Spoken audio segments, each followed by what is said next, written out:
आज के लेक्चर में हम टेस्टिंग एंड इवैल्यूएशन से रिलेटेड मोस्ट इम्पॉर्टेंट एमसीक्यूज को समझेंगे। Testing mainly focuses on teaching methods, measuring learner performance, curriculum design, school administration. Option B is the correct answer because testing mainly focuses on measuring learner performance. Testing का मकसद ये होता है कि जो learners हैं वो उन्होंने कितना लर्न किया है, स्टूडेंट्स ने कितना लर्न किया है, कितना सीखा है। Evaluation is broader than testing because it includes only marks, only grades, judgment and decision making, question papers. Evaluation जो है वो टेस्टिंग से ब्रॉडर कॉन्सेप्ट है क्योंकि इसमें जजमेंट एंड डिसीजन मेकिंग भी इंक्लूड होता है। तो option C is the correct answer. Formative evaluation is conducted at the end of course, during teaching, after final exam, once a year. Option B is the correct answer.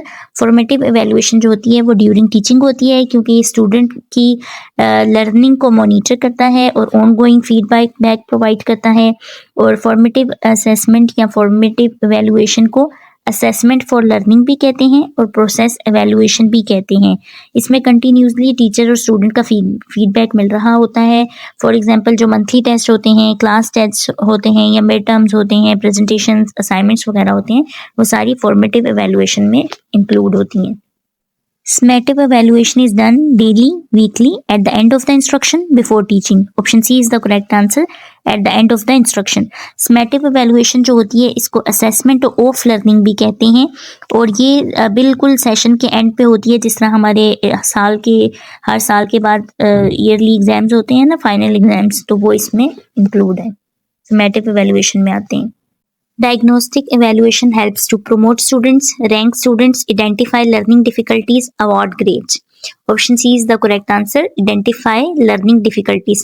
Basically diagnostic evaluation इसलिए की जाती है कि students को learn करने में या सीखने में जो उनसी difficulties आ रही हैं, जो उनसी problems आ रही हैं, वो check किया जा सके और उनकी strength और उनकी जो drawbacks हैं, जो इनकी difficulties हैं, उनको देखा जाए। Reliability of a test means test is easy, test gives consistent results, test covers syllabus, test is short. Option B is the correct answer. Test gives consistent result. किसी भी टेस्ट के रिलायबल होने की निशानी ये होती है कि वो कंसिस्टेंट रिजल्ट दे रहा है, सेम एक जैसे रिजल्ट दे रहा है कि नहीं। अगर तो वो कंसिस्टेंट रिजल्ट दे रहा है तो इट्स मीन के the test is reliable. Validity of a test refers to consistency, length of test, accuracy in measuring objectives, difficulty level. Option C is the correct answer. Accuracy in measuring objective because validity हमें ये बताती है कि test वही चीज़ major कर रहा है जो इसको मेजर करने के लिए बनाया गया है, यानी कि it measures what it is supposed to be measured. Objective type test includes easy question, long answers, MCQs, descriptive questions. आप सबको पता है कि objective type में MCQs include होते हैं इन सब में से। ऐसे type questions mainly test guessing, memorization only, expression and organization speed. जो ऐसे टाइप के क्वेश्चंस होते हैं जिसमें आपने ऐसे लिखने होते हैं, वो किस चीज़ को टेस्ट करते हैं? वो आपके एक्सप्रेशन एंड ऑर्गेनाइजेशन को टेस्ट करते हैं। Option C is the correct answer, यानी कि वो आपकी राइटिंग और थिंकिंग स्किल्स को चेक कर रहे होते हैं। A good test should be lengthy, ambiguous, objective and reliable, difficult only. तो option C is the correct answer. एक अच्छा टेस्ट जो होता है वो ऑब्जेक्टिव एंड रिलायबल होता है। Standardized tests are teacher-made, informal, prepared by experts, oral test. ये जो टेस्ट होते हैं इनको एक्सपर्ट्स प्रिपेयर करते हैं। Option C is the correct answer. और इनको प्रिपेयर करने के लिए कुछ नॉर्म्स और कुछ रूल्स को फॉलो किया जाता है। आइल्स टेस्ट जो है वो स्टैंडर्डाइज्ड टेस्ट है। Norm referenced evaluation compares students with learning objective, previous performance, other students, teachers. Correct answer is other student. जो नॉर्म रेफरेंट एवेल्युएशन होती हैं वो एक स्टूडेंट को दूसरे स्टूडेंट से कंपेयर किया जाता है इन टेस्ट के थ्रू। इसमें आईक्यू टेस्ट शामिल हैं, इसमें सीएसएस के टेस्ट भी शामिल हैं क्योंकि इसमें कंपटीशन होता है, क्योंकि देखा जाता है कि कौन से स्टूडेंट्स ने अच्छा परफॉर्म किया है, किसने कम अच्छा परफॉर्म किया है या किसने बुरा परफॉर्म किया है।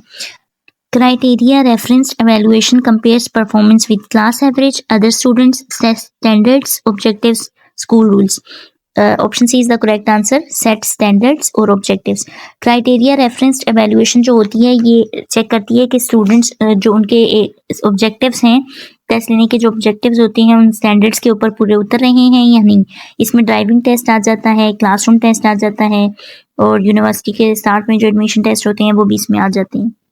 क्योंकि इसमें स्टूडेंट को स्टूडेंट से कंपेयर नहीं किया जा रहा होता, बल्कि जो स्टैंडर्ड होते हैं, जो ऑब्जेक्टिव होते हैं, उनसे स्टूडेंट को कंपेयर किया जा रहा है कि वो उसको फुलफिल कर रहे हैं या नहीं। जैसे ड्राइविंग टेस्ट में दो लोगों को तो नहीं कंपेयर किया जा रहा होता ना, दो ड्राइवर्स को कंपेयर नहीं किया जा रहा होता, बल्कि देखा ये जा रहा होता है कि वो जो ड्राइवर है वो रूल्स फॉलो कर रहा है और अच्छी ड्राइव कर रहा है कि नहीं। Continuous evaluation helps in final grading only, improving teaching and learning, punishing students, increasing workload. Continuous evaluation यानी कि फॉर्मेटिव इवेल्युएशन की ही बात हो रही है। वो किस चीज़ में हेल्प करती है? वो हेल्प करती है टीचर्स और स्टूडेंट्स की लर्निंग को इम्प्रूव करने में, क्योंकि वो ड्यूरिंग सेशन होती है और ड्यूरिंग क्लास हो रही होती है, तो उसमें टीचर भी चेक करते हैं कि स्टूडेंट्स को कितनी समझ आ रही है और हमें और कौन सी टेक्निक्स या मेथोडोलॉजी यूज़ करनी चाहिए जो स्टूडेंट्स अच्छे तरीके से समझ सकें। इसी तरह स्टूडेंट्स को टीचर्स स्टूडेंट्स को भी चेक करती हैं कि इन्हें कहाँ पे प्रॉब्लम्स आ रही है, कहाँ से इनको चीज़ें समझ नहीं आ रही। तो ये दोनों की लर्निंग और टीचिंग को इम्प्रूव करती है। Achievement test measures intelligence, aptitude, learning outcomes, personality. Achievement test learning outcomes को मेजर करते हैं, देखते हैं कि स्टूडेंट्स ने कितना लर्न किया है। What type of test checks what students already know before teaching? Formative, diagnostic, summative, norm referenced. आप लोगों ने इसका आंसर कमेंट सेक्शन में बताना है कि इनमें से कौन सा करेक्ट आंसर है। इसी तरह के मज़ीद MCQs समझने के लिए लाइक करें, फॉलो करें एंड सब्सक्राइब करें क्यूरियस इकोनॉमिस्ट हब।